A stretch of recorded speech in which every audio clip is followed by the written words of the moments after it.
Dr. Trent's message at the Power of the Purse event, where we had over 1,200 people attend, was amazing. You know, you could just feel the anticipation and the excitement and the enthusiasm, and really you could feel the power in the room. And I happen to be sitting at a table with a lot of women, many of whom come from a lot of different socioeconomic backgrounds, but every one of them was totally linked and engaged in what Dr. Trent was saying. There were tears being shed at my table.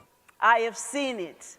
I am the evidence that when organized women want to see change in others, they can move mountains. When organized women see themselves as a powerful system, a catalyst, they can shift disparities. What was amazing about Dr. Trent is I think she one-to-one touched every person that was in that audience. For me, it was really interesting to hear her story of how she wrote down her goals, how she took advantage of an opportunity to seize making her goals come true, and how she broke the cycle. She wrote her dreams on a piece of paper, put it in a tin, and buried it in the garden. At the end of the luncheon, I went back to my house, which is, you know, a couple miles from the event, and wrote my dreams on a piece of paper and stuck them in a tin and buried them in a garden. I am a dreamer. I create my own destiny. I am the master of my own future. I refuse to let the past define who I am. I refuse to let the present challenges define my future.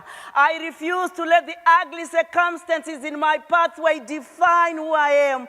I defied the rules of my father. I defied the rules of my culture.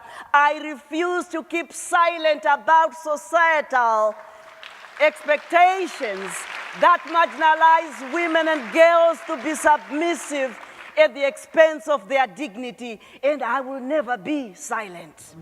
There was very much of an amen corner in the back of the room there where we were sitting when Dr. Trent really talked about the power of women, because women are smart. Women are going to change this world. She helped me awaken or realize a part of myself that is meant to be out in the world and is meant to be helping other people find their path and believe that if something they want to do, all they have to do is believe in themselves, and it is achievable. If you give opportunities to those that are marginalized and turned down by the social ills of our time, they can achieve their dreams.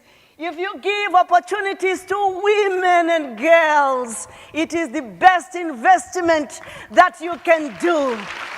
So if you could deliver a single message directly to Dr. Trent, what would you tell her? What would you say?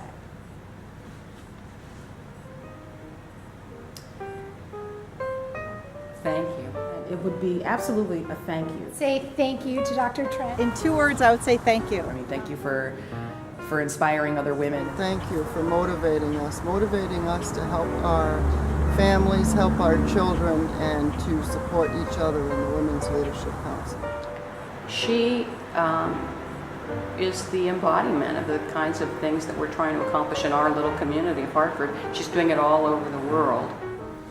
I too, as many would probably, thank her for standing up, for saying something. Women don't do it enough. And so when you see that, it becomes so exciting that you can't help but say, thank you, thank you, thank you. This is the greatest gift we can give each other. Keep on doing what you're doing. I would tell her, if you're offered an opportunity to speak, go out and speak, because I think reaching people, even though there were 1,200 women in our audience, it was like she was speaking to you personally. If I could tell Dr. Trent one thing, I would tell her to keep doing what she's doing, to walk up on that stage like she knows exactly what she's going to say and what she's going to do, because she's lighting fires in people across this country and around the world. Dr. Trent, you are amazing, and together we can do this. It's the power of mentorship, it's the power of people coming together, and it's the power of the purse.